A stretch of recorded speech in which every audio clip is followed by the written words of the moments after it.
Hey, what's good, Game of Thrones fans? This is the Convoy Crew, and we're here to talk about Game of Thrones Season 6, Episode 4. What's the name of this episode, Nate? Book of the Stranger. Book of the Stranger. Look, last night, of course, it was a good episode, and of course, we're about to talk about it. We've got 7 favorite moments we're going to run down fairly quickly.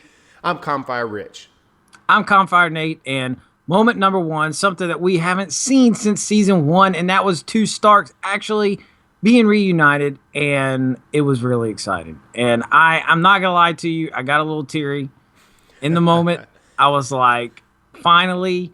It was interesting because the way they set it up, you know, just the whole way they filmed it. You got Sansa kind of looking around, and she sees Jon, and Jon sees her, and they kind of get close, and then they run and hug each other. I was like, dude, that was awesome. I loved it. It was great. I love that they wasted not a second of time.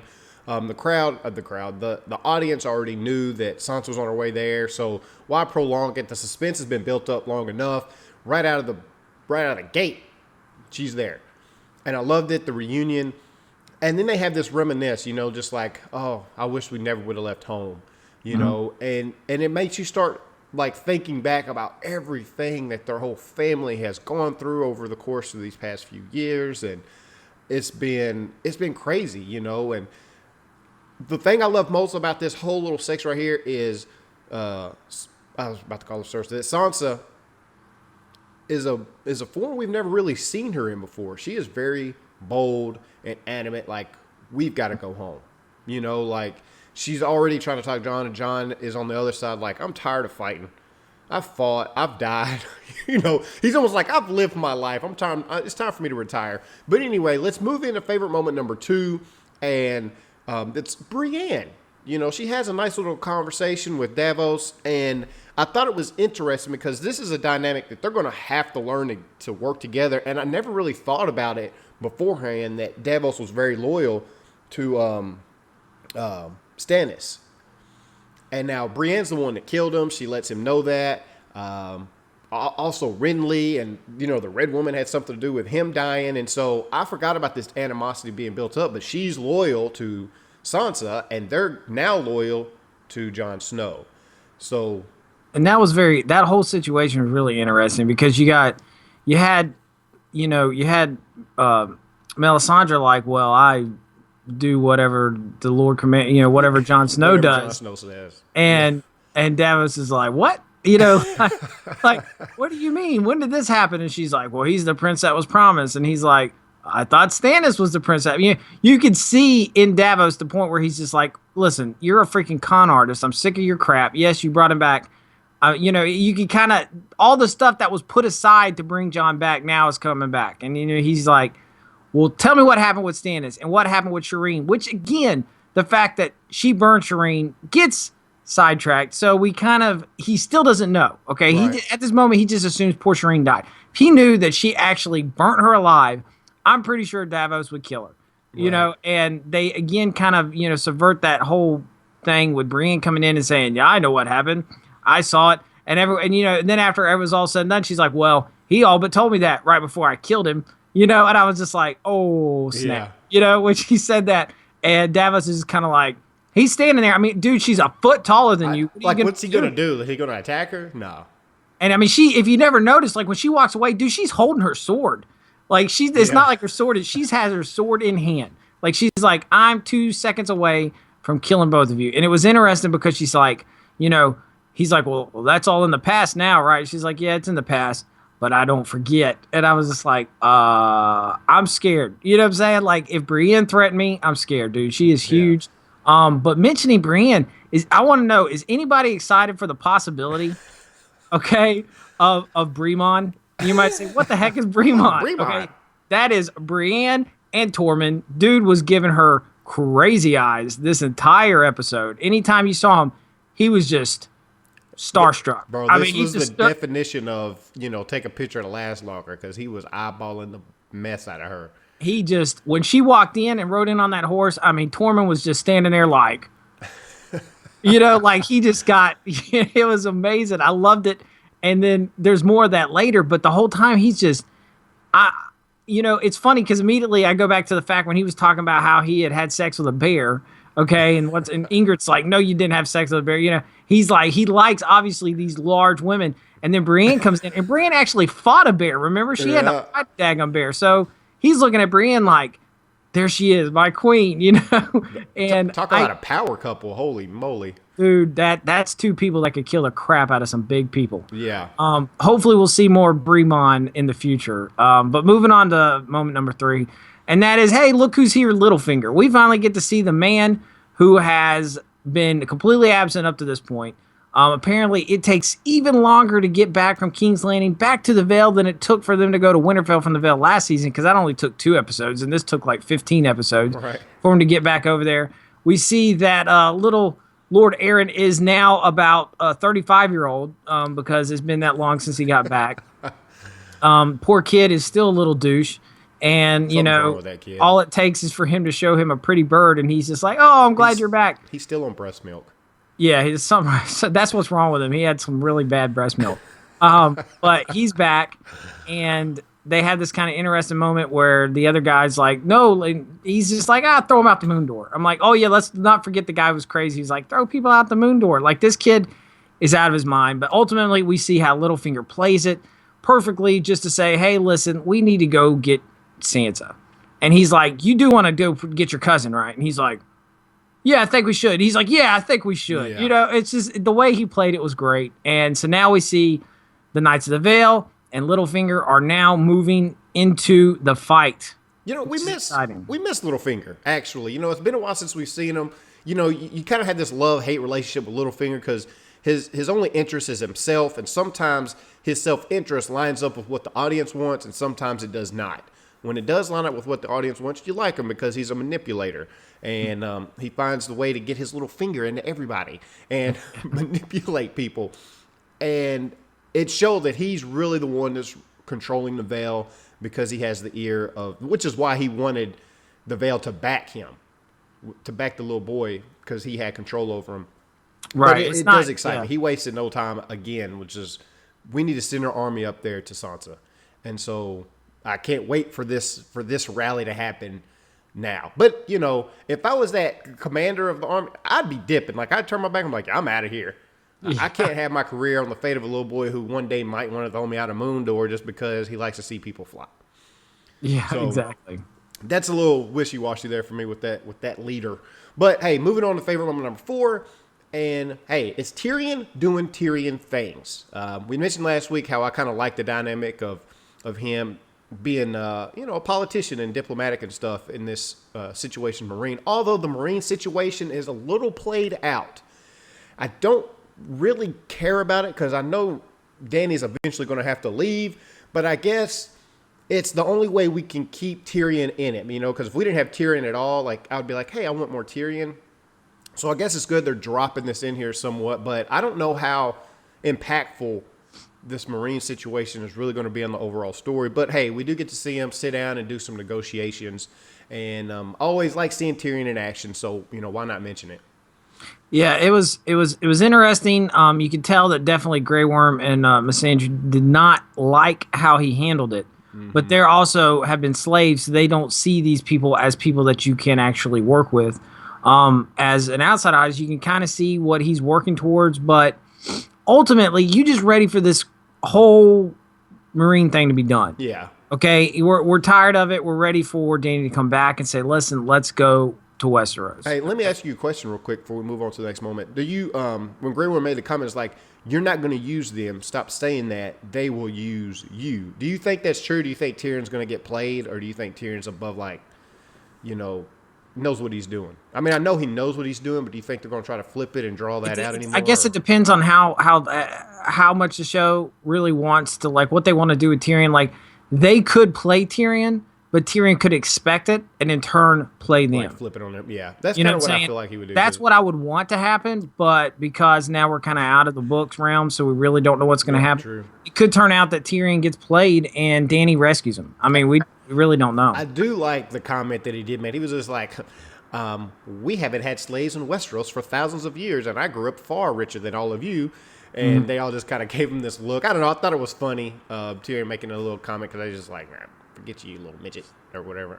Yeah, I mean, I'm hoping that whatever they're calling them. I'm hoping the way this episode finally ends is that eventually this whole Mereene thing is going to be put to bed. This season put to bed and be completely done with. Yeah, but moving on to number 5, and that is that Jaime and Cersei finally figure out a way to get through to the small council. And I think it's great. It's that, hey, we're not here to talk about things that are affecting us. We're here to talk about things that are affecting you because you're selfish and that's all you're really thinking about, because ultimately that's what it was. I mean, when it was just, oh, what happened to Marcella when they were trying to bring up Dorne, they're like, we don't care, and walked away. Now it's like, hey, listen, they're going to have Marjorie have to do this. And all of a sudden, Lady Olenna's like, we can't have that. I'm going to sit back down, And the way they played that out is like, hey, listen, these people are messing with us as being, basically it was like rallying the highborns versus the peasants. That's kind of how they played it.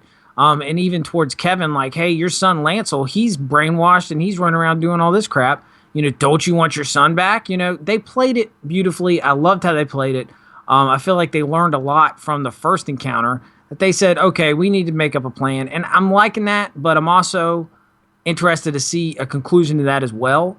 I'm really ready to see a big fight against the High Sparrows and all of them. This seems like a stalemate for me, both the Mereene and this thing going on in King's Landing. I don't feel like I need to see tidbits of it every episode. They can just touch on it a little bit lighter if they need to.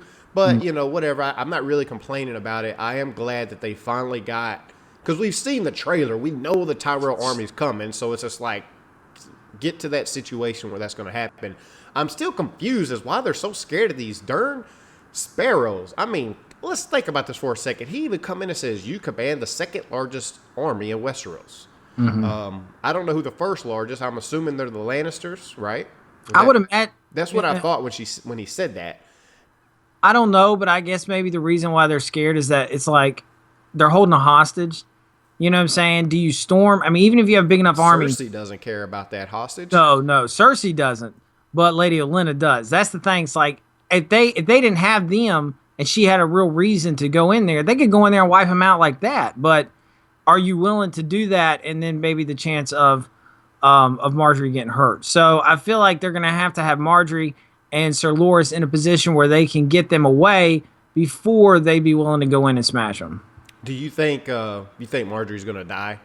Think that's a possibility she gets killed and that might be part of Cersei's little underlying plan, like, hey, let's go ahead and attack them and resolve this, and I could see hopefully Marjorie dies in the process. I think it's possible. But anyway, it's interesting. That's moving on forward. I'm glad that that's picking up a little bit of speed there. Moving on to favorite moment number 6, and that is the Pink Letter, or the TV version of the Pink Letter, and I thought it was awesome. I mean, we go back to Jon and Sansa being very already, we got to go back. And then they hand it to, Jon's like, here you go, Lord Commander. He's like, I'm not the Lord Commander anymore.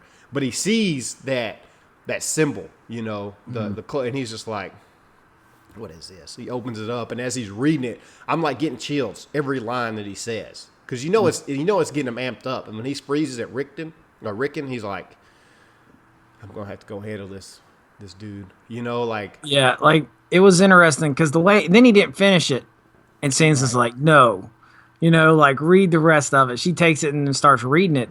And dude, first off, if you don't realize it, Ramsey's a piece of crap. Okay, Ramsey is already killed. In the same episode, he killed the wildling girl that was protecting Rickon. So we get it. Ramsey's a piece of crap. Mm-hmm. All right, the show can easily cut those 10 minutes of showing that Ramsey's a piece of crap out of the show and give us more building up to finally killing Ramsey, because that's what we want. Yeah, heck yeah. But again, I kind of like this TV version of the Pink Letter a lot better than the other one, because the other one just had so much different things that aren't in the show, which again, I feel is just George R. R. Martin, just the way he writes, he just spreads things out and they kind of simplify it a little bit in the show. So the fact that that's not there and it's just basically, we got Rickon, what are you going to do about it? And it's funny how they still kind of kept the fact that in the book, he calls him a bastard like 1,000 times. He's like, Jon Snow, you bastard, you come down here, and it's funny because he also is a bastard, and he like has this resentment towards Jon Snow, even though he feels like he's legitimized now. But it's again, I think it's him calling out the part of him that he hates, and putting that onto Jon. So he's calling him out. He's like, you're gonna, What are you going to do about it? And Sansa's like, we got to go. And then Jon kind of talks to Tormund, like, how many you got? We got 2,000. And she says the thing, I think she's like, you are the only son, you're the eldest son of the last Lord Commander. Or not Lord Commander, of the last Lord of Winterfell. Right. And she's like, it is your, you know what I'm saying? And I feel like Sansa's so strong in this episode. Like, I love Sansa so much. She is like pushing Jon. And I honestly am a little disappointed in Jon. I'm like, Jon, dude, where's your sack, man? When you got stabbed, did your sack get stabbed? Because I feel like he's a little, like, he needs that push. And I'm wondering at any point, because I feel like he's going to get a real big push, and I think he's going to go full-blown crazy.